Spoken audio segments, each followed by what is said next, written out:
नमस्कार, स्वागत करती हूं आप सभी का भारत 24 पर। मैं हूं आपके साथ पूर्णिमा मिश्रा। बात हो रही है आसियान की, जहां पर नमो नीति देखने को मिली है, क्योंकि विश्व कूटनीति में बदलाव लेकर आना है। देखिए बड़ी खबर क्या है, उसी के साथ शुरुआत करेंगे। समिट में पहुंचे आसियान समिट में प्रधानमंत्री मोदी, और ये कहा कि आपसी सहयोग से प्रगति हो रही है। आसियान में सभी की सुनी जाती है, आपसी सहयोग से प्रगति हो रही है, इसका जिक्र प्रधानमंत्री ने किया। इतिहास और भूगोल भारत को आसियान से जोड़ता है। वसुधैव कुटुंबकम, one earth, one family, one future का जिक्र प्रधानमंत्री ने किया, और यह कहा कि मानव कल्याण के लिए ये सभी का प्रयास है, ये सभी की कोशिश है, और आपसी सहयोग से हम आगे की तरफ बढ़ रहे हैं। भारत ने वसुधैव कुटुंबकम का संदेश दिया। आसियान पहुंचने के बाद प्रधानमंत्री मोदी के संबोधन के दौरान नए संकल्प लेने का समय है, यह भी कहा प्रधानमंत्री मोदी ने।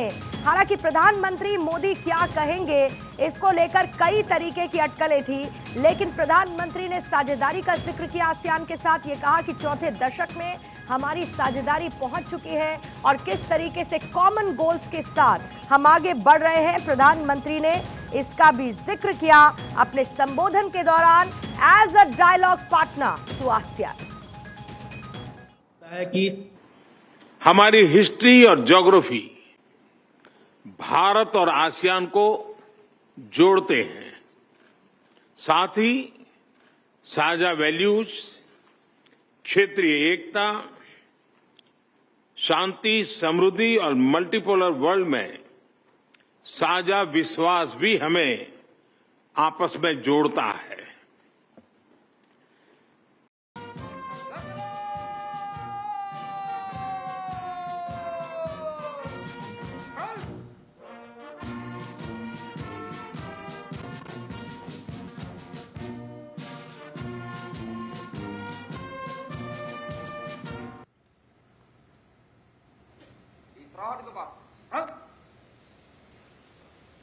आसियान में नमो नीति, प्रधानमंत्री मोदी की मौजूदगी, और इसी नमो नीति पर सबकी नजरें हैं, दुनिया की नजरें हैं, क्योंकि दो बड़े आयोजन, एक तरफ जहां पर आसियान समिट में प्रधानमंत्री मोदी की मौजूदगी, 23 घंटे का प्रधानमंत्री मोदी का ये इंडोनेशिया दौरा, जकार्ता वो पहुंचते हैं, जिसमें से उनका ट्रैवल टाइम है, और सिर्फ 9 घंटे की उनकी मौजूदगी जकार्ता में समिट के दौरान एक बड़ा संदेश देने की कोशिश, एक भारत की पॉलिसी के लिहाज से, एक डिप्लोमेटिक लिहाज से प्रधानमंत्री मोदी का यह बड़ा संदेश, वसुधैव कुटुंबकम की उन्होंने बात की।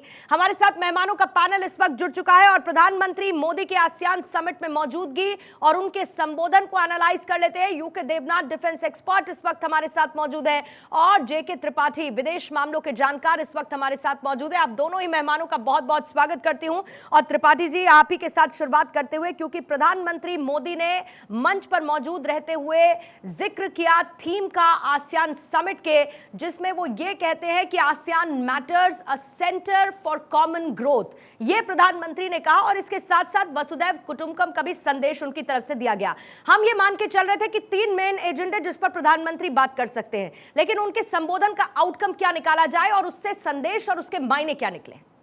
देखिए पूर्णिमा, एक तो प्रधानमंत्री ने जो सबसे पहले वसुधैव कुटुंबकम वाली बात की, वो और देशों की तुलना में, G20 के और देशों की तुलना में वो आसियान के ऊपर ज़्यादा लागू होता है, क्योंकि ऐतिहासिक रूप से भी और भौगोलिक रूप से भी, जैसा कि प्रधानमंत्री ने कहा है, G20 आसियान के साथ हमारे बड़े घनिष्ठ संबंध रहे हैं, सांस्कृतिक संबंध रहे हैं, धार्मिक संबंध भी रहे हैं, और व्यापारिक संबंध रहे हैं। यहाँ से शिपिंग होती थी चोला वंश के टाइम में। तो ये सब चीज़ें और देख करके, और ये जानते हुए कि आसियान एशिया का एक महत्वपूर्ण पार्ट है, और ये शताब्दी एशिया की शताब्दी है, जैसा कि प्रधानमंत्री ने कहा, तो हमारे आसियान के साथ संबंध जो हैं वो बहुत महत्व रखते हैं अभी। और हमारी एक्ट ईस्ट पॉलिसी के तहत तो और भी ज़्यादा महत्वपूर्ण हो जाता है कि हम अपने ईस्ट एशिया के साझेदार देशों के साथ हम अपने संबंध बनाएं। हमारे संबंध काफ़ी अच्छे हैं, हम इनके साथ स्ट्रेटेजिक पार्टनरशिप है हमारी।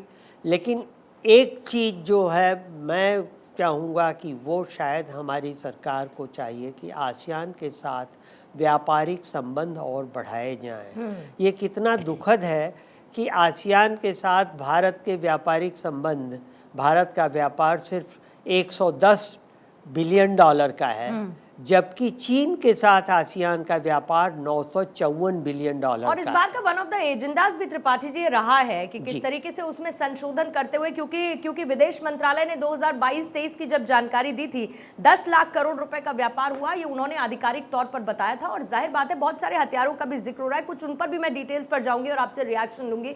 यूके देवनाथ जी, आपसे रिएक्शन लूं, लेकिन उससे पहले प्रधानमंत्री मोदी ने आज के इस खास मौके पर देखिए बधाई दे दी है देशवासियों को। जन्माष्टमी के मौके पर प्रधानमंत्री की तरफ से बधाई दी गई है और इसके साथ ही उन्होंने इस त्योहार का जिक्र करते हुए देशवासियों को बधाई दी है। और क्या उनकी तरफ से कहा गया ये आपको मैं बता देती हूं। जन्माष्टमी पर बधाई तो दी ही और साथ ही इस आयोजन का भी प्रधानमंत्री ने जिक्र किया जन्माष्टमी की बधाई देते हुए कि ये भक्ति का मौका है, ये ऐसा मौका है जब साथ मिलकर लोग चलते हैं। तो जन्माष्टमी की बधाई प्रधानमंत्री ने दे दी। बहरहाल वापस लौटते हुए देखिए श्रद्धा और भक्ति का पावन अवसर प्रधानमंत्री ने इसको बताया है। देवनाथ जी, आज आसियान में प्रधानमंत्री मोदी की मौजूदगी, आप क्या एक्सपेक्ट कर रहे थे? प्रधानमंत्री के संबोधन से आपको क्या नजर आया?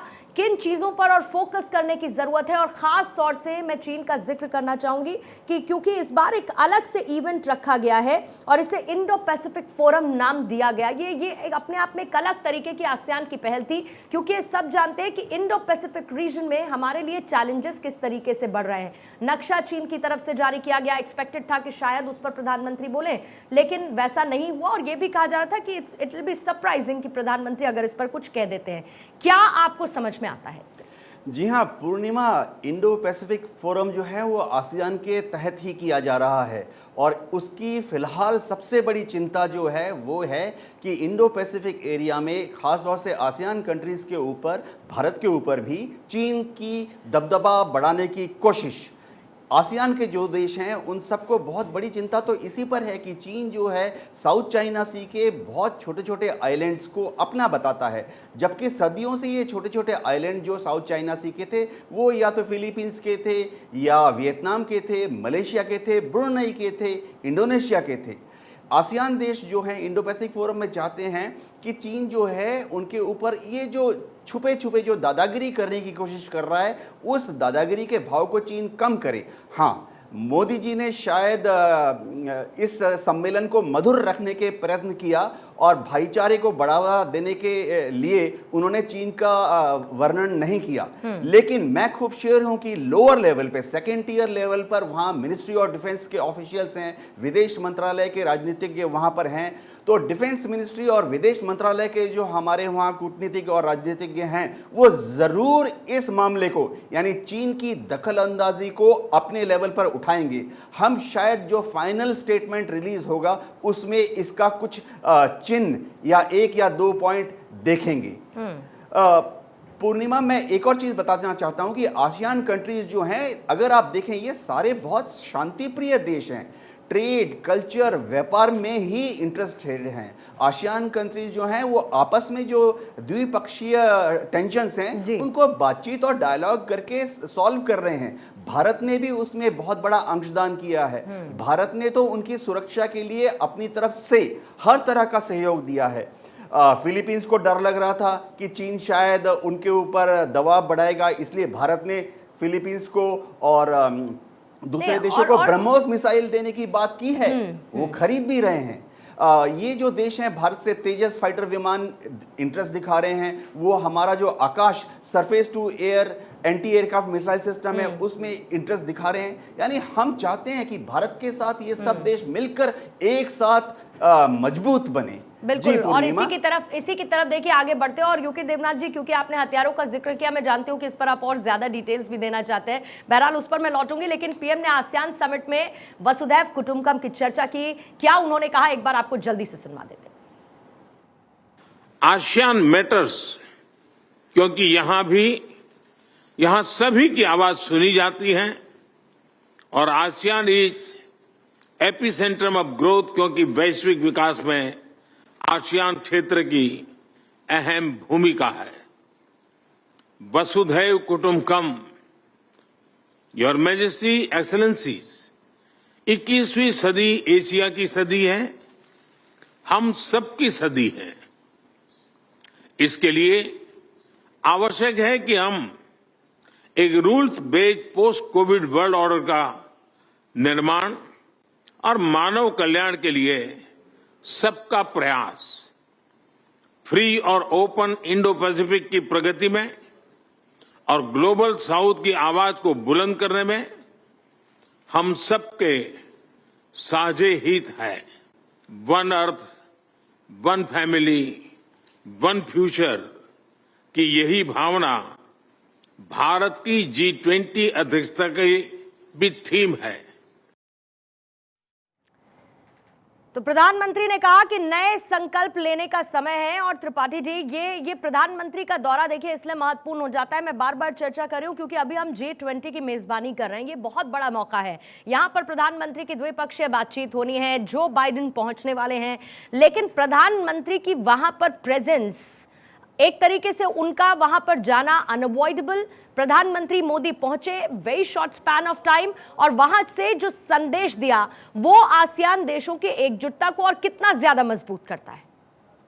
देखिए, आसियान देश बाय एंड लार्ज तो एकजुट है, सिर्फ एक आध अपवाद को छोड़ करके, लेकिन फिर भी प्रधानमंत्री का ये संदेश ये बताता है कि अगर ये छोटे छोटे देश आसियान के एकजुट हो जाएं तो चीन या ऐसी दूसरी कोई विस्तारवादी ताकत जो है उनका कुछ नहीं कर पाएगी। ये चीज़ अभी, जैसे आपने कहा कि चीन का नाम तो नहीं लिया गया, लेकिन कई चीजें बिना नाम लिए भी, ये तो तय है ना कि आसियान देश कहीं ना कहीं ये चाहते हैं कि चीन को काउंटर करने के लिए भारत और अमेरिका का सपोर्ट उनको मिले। जी बिल्कुल, क्योंकि आप देखिए कई आसियान देशों ने तो खुलेआम, वियतनाम वगैरह ने तो ये खुलेआम कहा है कि वो भारत का सपोर्ट चाहते हैं यहाँ इंडो पैसिफिक में और साउथ चाइना सी में मामलों की सॉल्यूशन के लिए।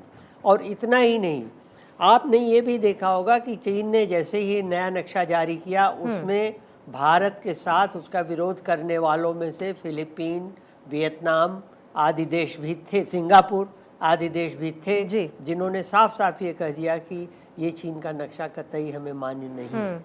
तो ये दिखाता है कि साउथ चाइना सी में या इंडो पैसिफिक में सिर्फ चीन की ही दादागिरी नहीं चलती। ये छोटे देश देखने में छोटे भले लगते हैं, लेकिन आपको ध्यान होगा कि वियतनाम से चीन को भागना पड़ा। और अगर आप आसियान का आधार देखेंगे, अगर आप आसियान की स्ट्रैटेजी समझेंगे, तो ये छोटे देश अपनी उसी स्ट्रैटेजी के साथ कहीं ना कहीं चीन को लेकर जो उनकी काउंटर नीति है उसके साथ आगे बढ़ रहे हैं, और हर एक उनकी कोशिश उसी तरफ जाती हुई बहरहाल नजर आती है। त्रिपाठी जी, आप इस पर रिएक्ट कीजिएगा। देवनाथ जी, आप भी हमारे साथ बने रहेगा।